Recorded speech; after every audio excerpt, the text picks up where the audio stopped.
February 12th, 8 a.m., 0 to 5 people on Parliament Hill, a small number of people on Wellington and other nearby streets. Passé. What was actually happening?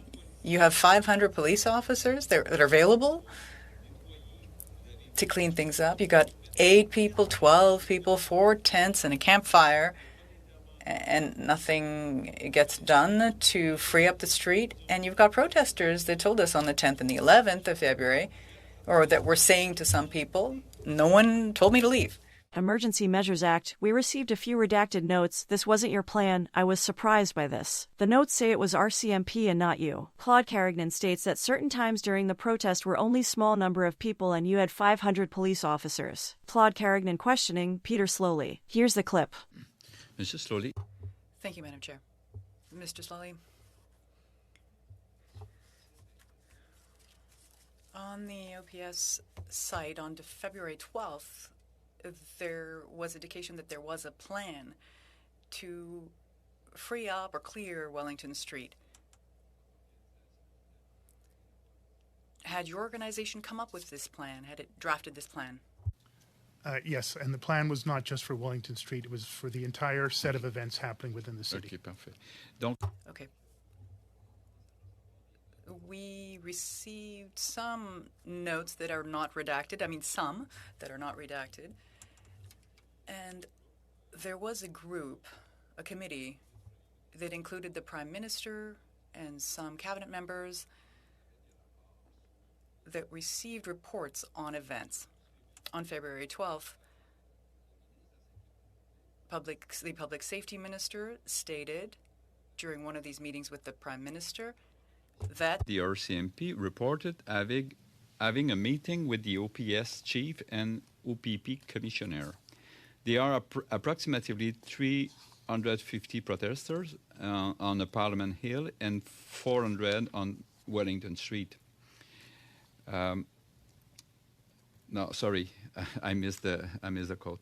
So that appears the Minister of Security of Public Safety indicated there appears to be a lack of plan in Ottawa, with the chief of OPS having yet to approve the plan developed with the RCMP and OPP.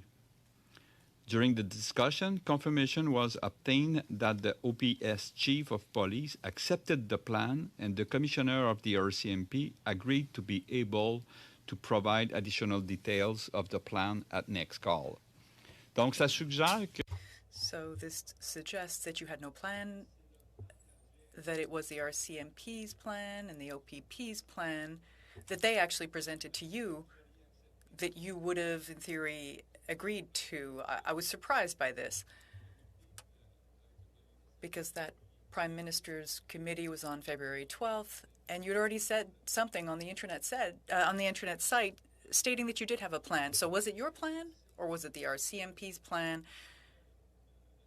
to free up the sector, or was it a combination of both? If I understand the question, sir, the Ottawa Police Service is the police's jurisdiction for the City of Ottawa. We had a continuous operational lead of the incident command system, and I was continuously, up until my last day in office, accountable for all police operations in this city.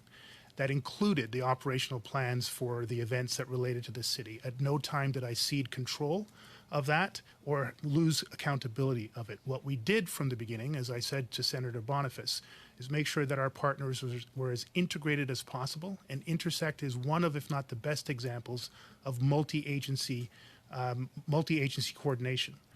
At no point on February 12th, February 11th, February 13th, were we not in control of that plan, not leading that plan. At no point did we not have the support of our partners, including the RCMP and the OPP.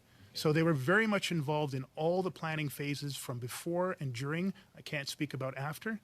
And it was the Ottawa Police Service plan that was in existence on February 12th, on my last day in office on February 15th, and was used to ultimately safely and successfully end events here and across, well, end events here and contribute to ending the events across the country. Donc, so the RCMP and the OPP were quite involved in the plan, were in agreement with it and had every reason to believe that the plan was going to work without the requirement for an Emergencies Act, which at that point you didn't know would be eventually passed. Just to be clear, I can't and won't speak for the members of the OPP and the RCMP. But for you. As far as I was concerned as the chief of police, the briefings I received from my incident command team, which included senior leaders from the OPP and the RCMP, we had a significant plan in place with a significant greater level of integration and resources that would be acquired. Hence my statement at the end of my last day in office, that we were in a significantly better place in order to successfully end the events in Ottawa. Okay.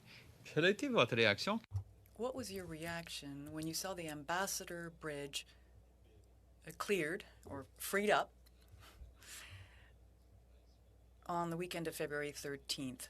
Did you say to yourself, well, we'll be able to do the same thing here in Ottawa? Not at all, sir. The events in Windsor and around the Ambassador Bridge were entirely different, related, but entirely different in terms of scale. The challenges, some of them were similar, others were very, very different. Like here in Ottawa, Chief Mizuno in Windsor required significant external resources to come in and a significant level of integration beyond what she would normally have to deal with as chief of police in that jurisdiction. It took many attempts to end that situation there, but I'm glad it ended safely and successfully, as we saw here in Ottawa. Thank you, sir. Thank you, Mr. Sloly. Senator Carignan, 3 minutes. Ben, je vais continuer sur la même. I'll follow along in the same tack. I'm having a hard time understanding why you resigned. I feel as though you're at the Stanley Cup finals here. You're the coach. You're almost there. You're just about to win. You've got the new police officers. Other resources. You have this Emergency Measures Act that is based on what I'm hearing that is not essential, but gave you additional tools. And then you decide to leave. The plan that you had, you trusted in before February 14th. What was missing there? I mean, I understand this issue of trust that you mentioned, but really, in the locker room here, in the organization, at the head of it, what happened for you to leave, for them to ask you to leave? Well, again, you've referenced the two primary issues, sir. Declining public trust creates a public safety risk in any policing organization, any policing environment. The focus of that was increasingly on the Ottawa Police Service for a national security crisis and increasingly on the officer that held that position, Chief of Police. That was myself. My interpretation, others will have their own opinions, was that declining level of trust in my officers and in my office was potentially slowing down resources and supports necessary for our officers to be able to safely, successfully end this. I took myself out of the equation because I wasn't going to take 1,400 people out of the equation. And that was my last act in office, quite frankly, to speed up in whatever way I possibly could. At that time, after many days working in a row and many sleepless nights, to find another way to speed up the resources, which was the number one thing that we needed in the Ottawa Police Service in this city, to come into this city. I don't know if it had the effect that I desired, but that was my intent. The primary intent was for public safety, to get those officers into the city, to clear the streets, to get us back to a state of normalcy. Donc, From what I gather then, you felt as though the government or the other sources didn't have trust in you, and that was delaying the resources and other police officers coming to Ottawa. I want to be clear, I'm not making any direct line of causation. There were a massive range of public statements from a massive range of civil society actors from all parts of this country that pointed fingers of blame and described decreasing levels of trust and confidence. All of that combined to create, I believe, problems for people to believe that there was a plan, to believe that we had a level of integration, to believe that we were going to be able to ultimately successfully resolve not just the events here, but in many other jurisdictions. Thank you, Senator Carignan. You have 5 minutes. merci. Thank you. Around February 12th, how many police officers did you have? The time frame that you're looking for, sir? Entre le 10 et Between the 10th and 12th of February, you had how many resources? Police resources, that is. The RCMP, the City of Ottawa, the OPP, and all. So this is an approximation. I am Yes. aware that there are charts available and are being disclosed by the various agencies around that, including Ottawa Police. But I would say somewhere in the range of 500 to 600 officers in that time frame. But again, that's spread over a 24-hour cycle. So it's not 500 all the time that are available. You'll have to divide that literally by 3 shifts and then apply that across the theater that we were involved in. la GRC nous The RCMP told us that there were about 537 RCMP officers before February 14th. Is that possible? It is possible because the numbers were significantly ramping up the Thursday, Friday, Saturday, Sunday. But again, I don't have the exact numbers in front of me. I believe my last day in office, the staffing numbers that I saw the morning of February 15th, put it in the range of 700 to 800 officers that were available in the theater over that 24-hour period. But again, I don't have the exact numbers in OK. front of me. Mais avant, Okay, but before then it was about 500. Between the 10th and 12th, that is. And I believe so, sir. Please, I just don't have the numbers. OK. Okay. The Privy Council sent us documents with an update on the situation and the number of protesters.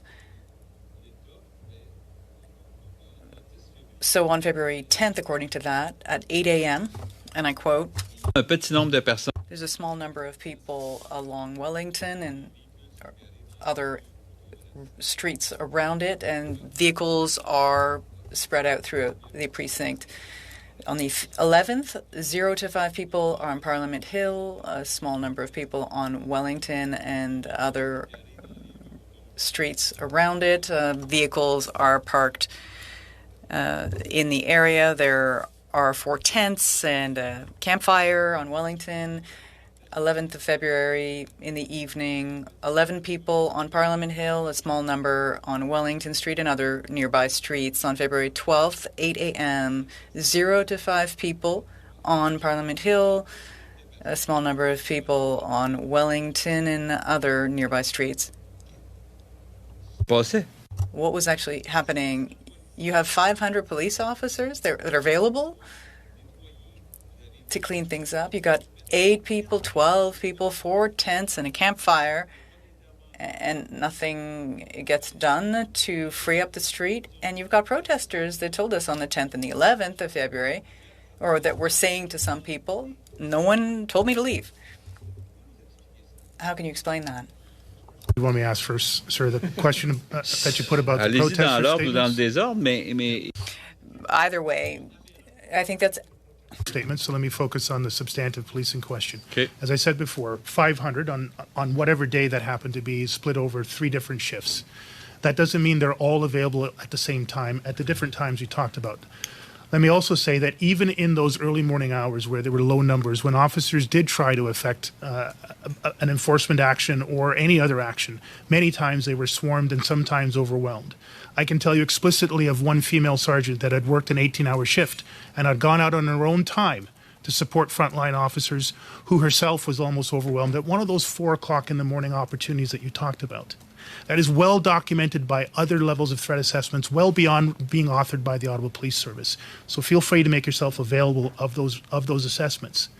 The fact is, sir, it was never that simple. We saw it in Coutts, Alberta, where there were substantive resources available, operations well planned, and within minutes of attempts to remove trucks, those forces were overwhelmed. We saw it in Windsor, in other jurisdictions. This is not something unique to Ottawa.